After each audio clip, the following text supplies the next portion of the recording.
Сәлеметсіңдер ме оқушылар? Сіздермен бүгін 6 сынып математика пәнінің 1/7, яғни проценттерге берілген есептерді пропорцияны пайдаланып шығару сабағын қарастыратын боламыз. Және оның ішінде 146-дан 149-ға дейінгі есептердің шығарылуы талқыланады. Осы видеоға міндетті түрде лайк басып, каналға тіркеліп, және қоңыраушаны басуды ұмытпаңдар, және достарыңмен де бөлісе отырыңдар. Олай болса, бірінші 146 есебіміз. Бұл жерде 8 метр 10 метрдің неше проценті екенін табу керек. Және бұл өлшемдердің пропорция құру үшін міндетті түрде мына өлшем бірліктеріне қарау керек. Өлшем бірліктері бірдей болған жағдайда ғана біз пропорция құрастыра аламыз.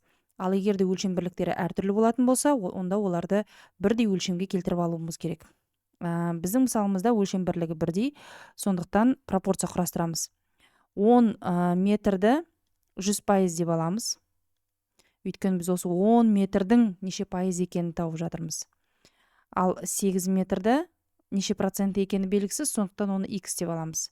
Енді осы жерден x табатын болсақ, ортаңғы мүше мен ортаңғы мүшені, шеткі мүше мен шеткі мүшені көбейтеміз деп алатын болсақ, осы жерде x тапқан кезде 8-ді көбейтеміз 100-ге, және оны бөлеміз 10-ға. 100 бен 10-ды қысқартып жіберуге болады, сонда 8-ді 10-ға көбейтсек 80% болады екен. Екіншіміз 19 килограмм 100 килограммның неше проценті дейді.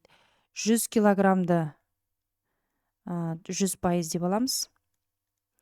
Ал 19 килограммды ол бізде белгісіз, сондықтан оны x процент деп аламыз.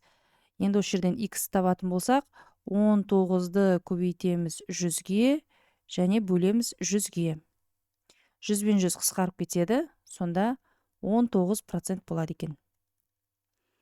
Келесі 147 есепте 3 тапсырма берілген.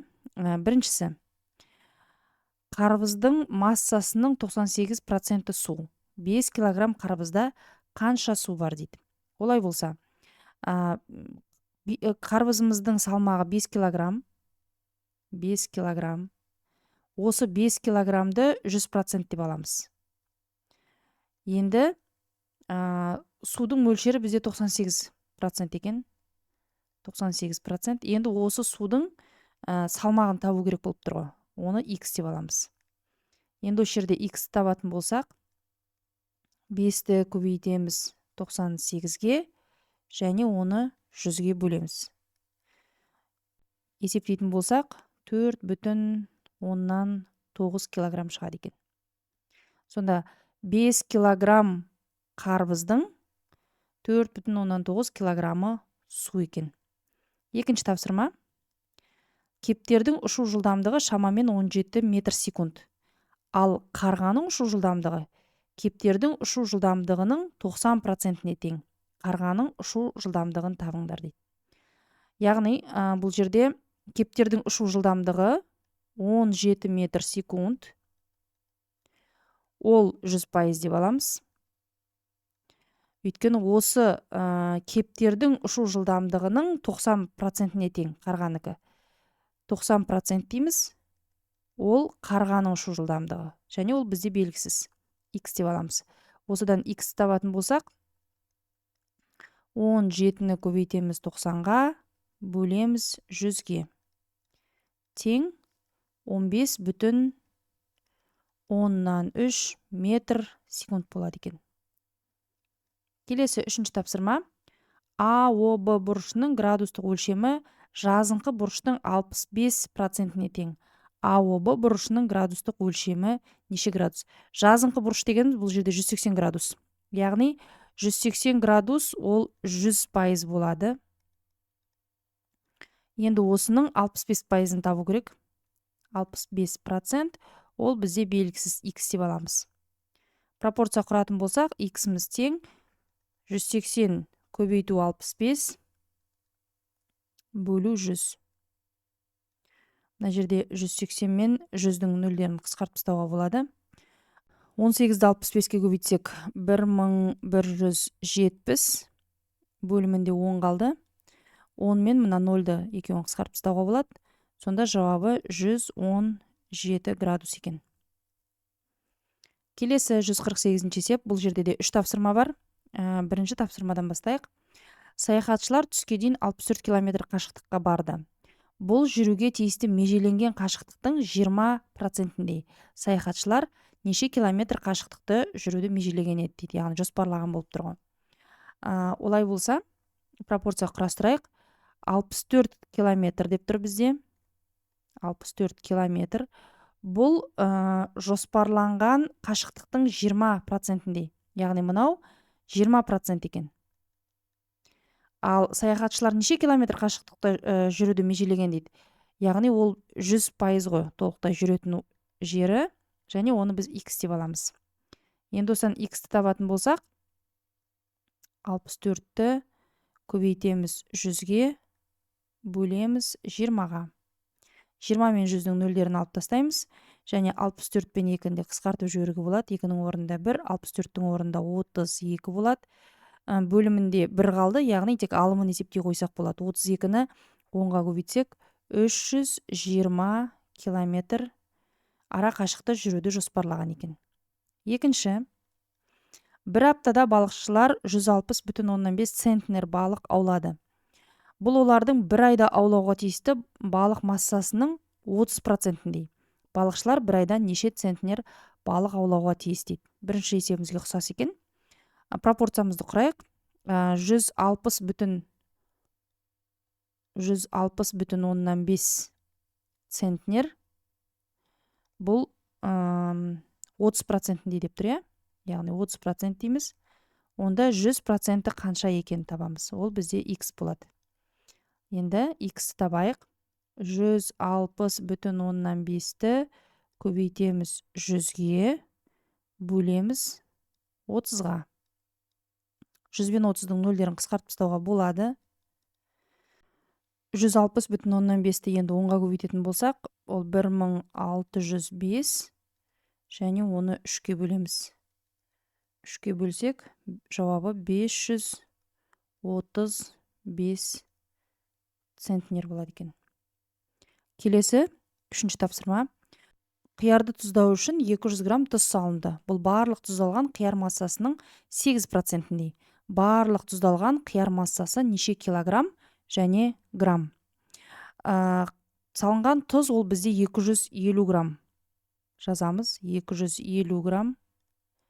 Және ол барлық тұздалған қияр массасының 8%-індей деп тұр.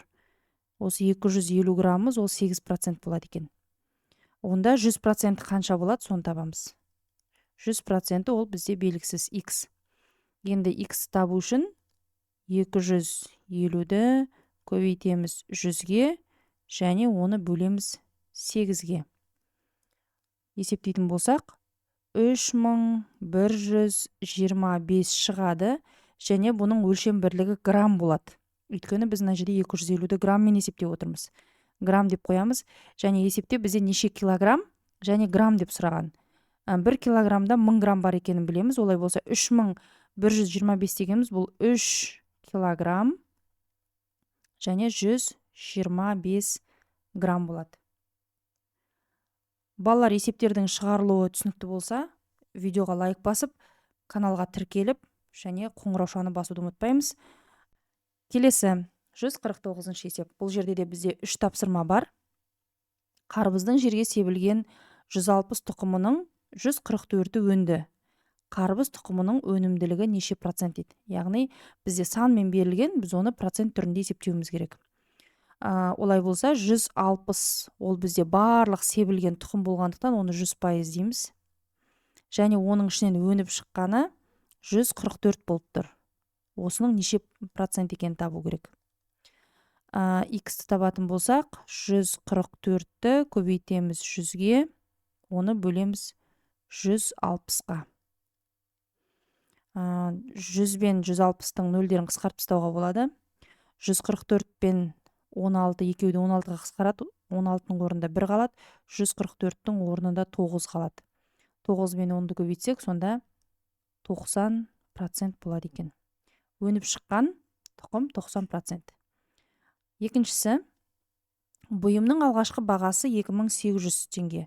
Оның арзандатылған бағасы 2380 теңге. Бұйым неше процентке арзандатылған? Тағы да арзандаған бағасы құнымен берілген. Енді біз оны процент түрінде есептейміз. Олай болса, алғашқы бағасы ол 2800 теңге болды. Осы 2800 теңгені 100% деп аламыз. Ал арзандатылған бағасы ол 2380 теңге. Бұл бізде неше процент екені белгісіз, сондықтан оны x деп аламыз. Енді осы жерден x табатын болсақ, 2380-ді көбейтеміз 100-ге, бөлеміз 2800-ге. 100 бен 2800-дің нөлдерін қысқартып жіберуге болады. Сонда 2380-ді 28-ге бөлеміз, 85% шығады. 2380 деген бұл 85% екен. Олай болса, қаншаға арзандағанын табу үшін бізде баға әуелде 100% еді, енді ол 85% болып қалды. Сонда ортасындағы айырмасы 15%-ке арзандаған екен бұйымымыз. Келесі үшінші тапсырма. 300 грамм тұзды су ертіндісіндегі тұз 18 грамм. Тұзды су ертіндісінің концентрациясы неше процент? Пропорция құрастырайық. 300 грамм суымыз, тұзды суымыз, ол 100% болады. Ал оның құрамындағы тұз ол 18 грамм. Осы 18 грамм неше процент екен табамыз, оны x деп қоямыз. Олай болса, x табайық. 18-ді көбейтеміз 100-ге, бөлеміз 300-ге.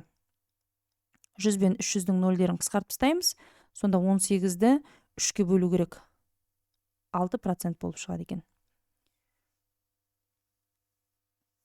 Осымен балалар, А деңгейіндегі есептеріміз аяқталды. Видео ұнаса, видеоға лайк басып, каналға тіркеліп, және қоңыраушаны басуды ұмытпаймыз. Сұрақтарымыз болса, комментарийге жазыңыздар, және осы видеоны ұмытпай достарыңызға жіберіңіздер. Ал мен сіздермен келесі сабаққа дейін қоштасамын. Сау саламатта болыңыздар. Сіздермен болған Айнұр апай, оңай математика каналы.